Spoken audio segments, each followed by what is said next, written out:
Salut, aujourd'hui on s'attaque à un gros dossier, les liens rapides aka Q-Links. D'après les commentaires en ligne, les Q-Links sont obscurs pour un grand nombre d'utilisateurs, alors ensemble on va démystifier tout ça et découvrir comment ils facilitent grandement notre travail de production. Mais avant tout, un grand merci à tous pour les super thanks ainsi qu'aux adhérents à la formule j'aime ce que tu fais.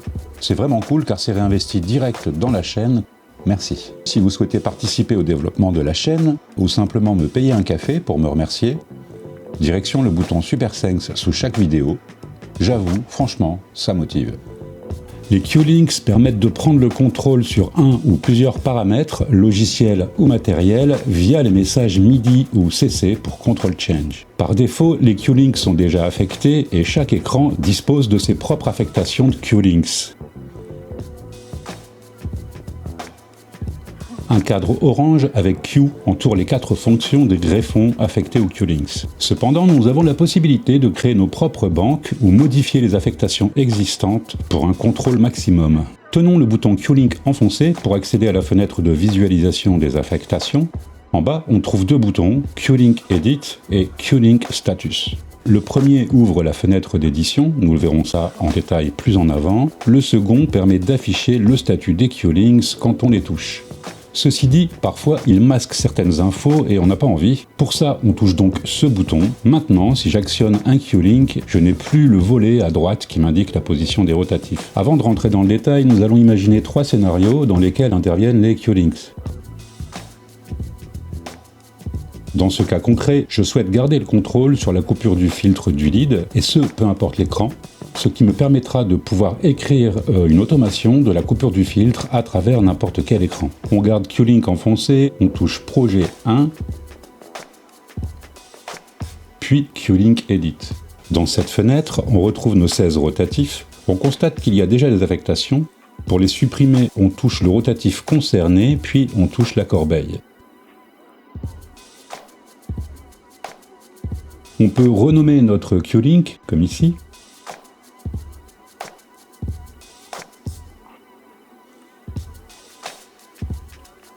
Pour affecter un paramètre, on a deux solutions. Soit on touche plus, puis on va chercher dans la liste notre paramètre, donc Track, Lead, Edit.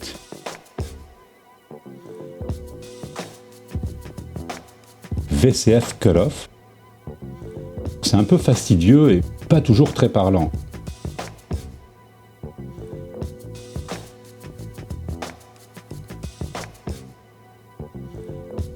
La seconde solution, plus aisée, consiste à toucher Learn en haut à droite, le bouton jaune. Ensuite, on va chercher l'écran du paramètre que l'on veut contrôler, donc Programme Edit. Ici, on va actionner le contrôleur souhaité, donc la coupure du filtre. MPC prend en compte l'amplitude de notre mouvement pour implémenter la plage d'action du contrôle. Retour en écran Q-Link Edit, on voit que notre rotatif est bien affecté au filtre. On peut désactiver l'apprentissage Learn. Momentary offre la possibilité de modifier ponctuellement la valeur d'un paramètre puis retourner à la valeur précédente en relâchant le rotatif.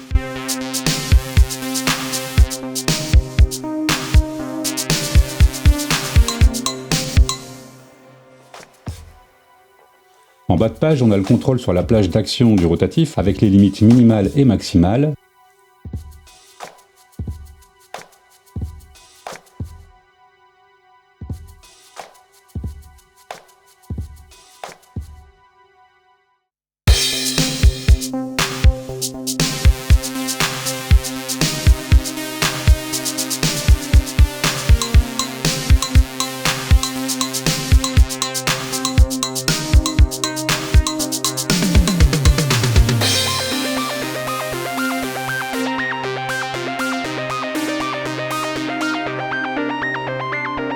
Flip inverse la course du rotatif. La petite flèche ouvre les options de contrôle avancé. Control Input réduit la course en indiquant une limite basse et haute à notre rotatif physique. En dehors de cette plage, le rotatif n'a pas d'action sur la commande.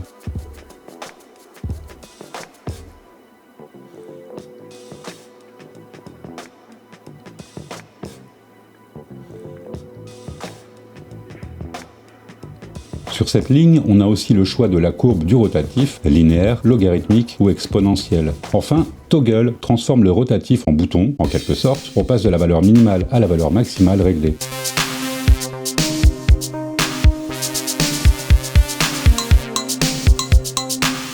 Toggle Max passe à la valeur maximale sans retour ou valeur minimale.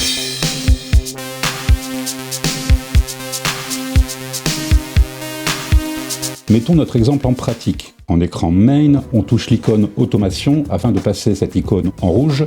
Maintenant, je peux lancer la lecture et commencer à actionner mon rotatif et me balader dans les écrans pour illustrer cet exemple.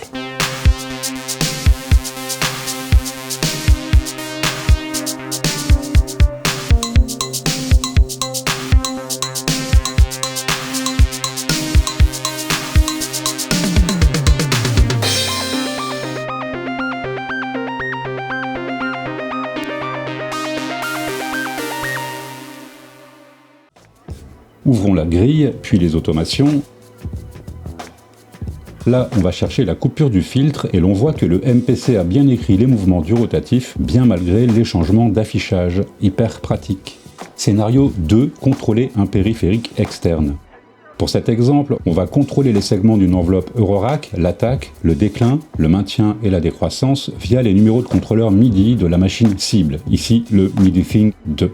On a donc la piste MIDI qui pointe vers le périphérique MIDI. En me documentant dans le manuel du module, je trouve les numéros de commande MIDI pour ces paramètres attaque CC73, decay CC75, sustain CC79 et release CC72. On va donc créer 4 affectations en utilisant les écrans vus auparavant. Seulement cette fois-ci, on va travailler au niveau de la piste. Dans l'exemple précédent, on a affecté une commande au niveau du projet. Ici, on va faire pareil mais au niveau piste ou track. Ainsi, à chaque fois que la piste sera sélectionnée, les commandes de l'enveloppe seront à la disposition de l'utilisateur.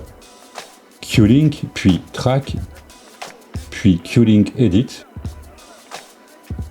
Les affectations par défaut peuvent être supprimées via la corbeille sur la ligne de chaque rotatif.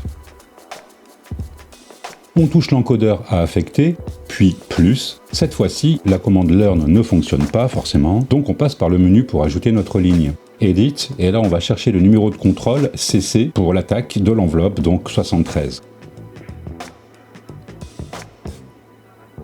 Le second encodeur va contrôler le déclin, soit CC75.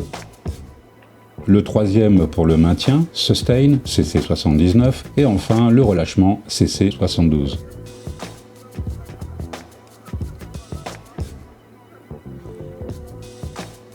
Et maintenant, on voit que j'ai effectivement pris le contrôle sur les segments de l'enveloppe du périphérique cible.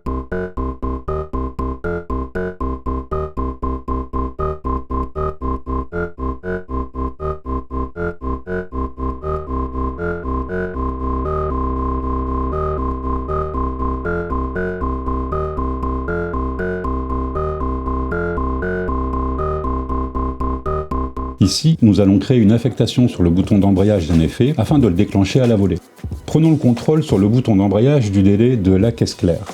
Retournons en écran QLink et de nouveau projet 1, on ouvre l'éditeur avec QLink Edit. Prenons le premier encodeur, je supprime l'affectation précédente et je renomme ce contrôleur. On va passer par la fonction d'apprentissage Learn. Je vais donc chercher le paramètre à contrôler, ici le bouton d'activation du délai. Le MPC nous confirme que la commande est réalisée via un message en bas de l'écran. On désactive l'apprentissage. Avec Toggle, le rotatif devient un bouton type activer-désactiver.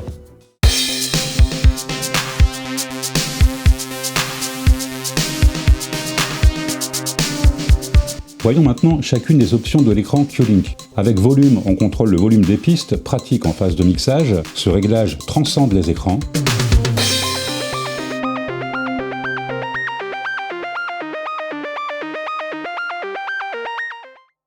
Pan, c'est pareil, mais pour les panneaux.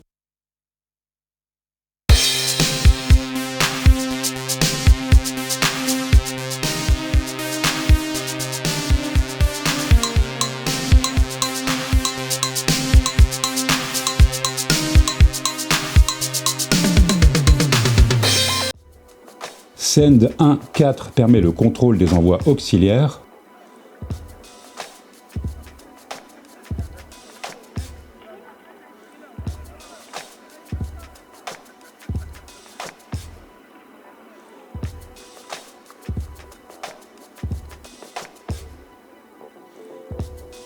Projet 1 et 2, on a vu ce que c'était.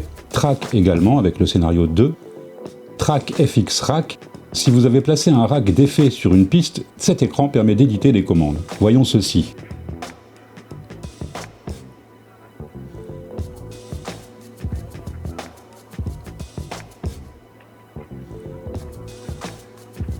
On touche l'encodeur désiré, puis plus. On voit que le menu est réduit aux inserts. On sélectionne donc l'insert désiré, par exemple l'insert 1, une tranche de console, et l'on voit que les rotatifs contrôlent cet effet. Pad Scene est dédié au pad et offre les contrôles sur le volume, le panneau, le solo, la mise en sourdine des pads. On remarque ici que les rotatifs virtuels sont cette fois-ci alignés horizontalement, pas très intuitif. Pad Parameter, c'est le volume de chacun des pads. MIDI envoie des commandes de contrôle MIDI CC pour les paramètres les plus courants. Screen, ce sont les commandes par défaut de chaque écran.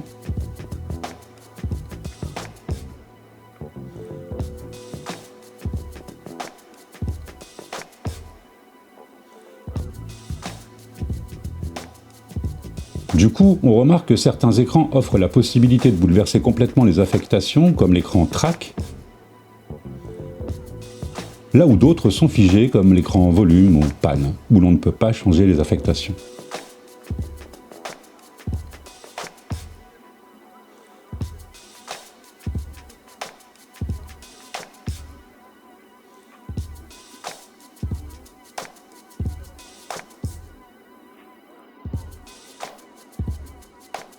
Quand on a sélectionné un écran, on trouve en bas de page un onglet XY Pad. Ici, on va donc affecter une commande à l'écran XY. Testons avec le volume sur l'abscisse et le panneau sur l'ordonnée.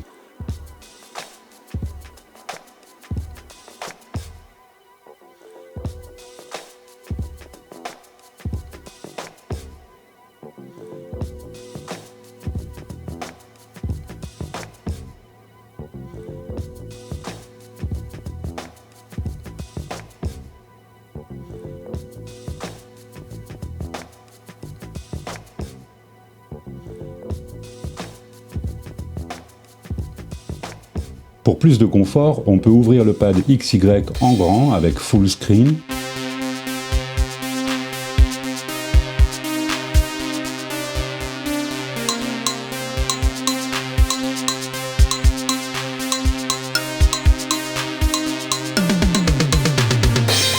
Avant de conclure, un dernier point et non des moindres. Il est tout à fait possible de créer des macros afin de contrôler plusieurs paramètres avec un seul Q-Link. Il suffit de toucher plus pour ajouter une ligne d'affectation. Pratique. Les Q-Link sont un moyen efficace, rapide et amusant de prendre le contrôle sur les commandes du MPC ou d'appareils qui y sont connectés. Ils facilitent le travail de production en le rendant fluide et engageant. N'hésitez pas à utiliser vos propres réglages et même créer vos macros, vous ne le regretterez pas. Écoutez, je pense qu'on a fait le tour pour ce tuto. Comme d'habitude, j'espère que vous avez passé un bon moment et que vous avez appris 2-3 trucs. À bientôt.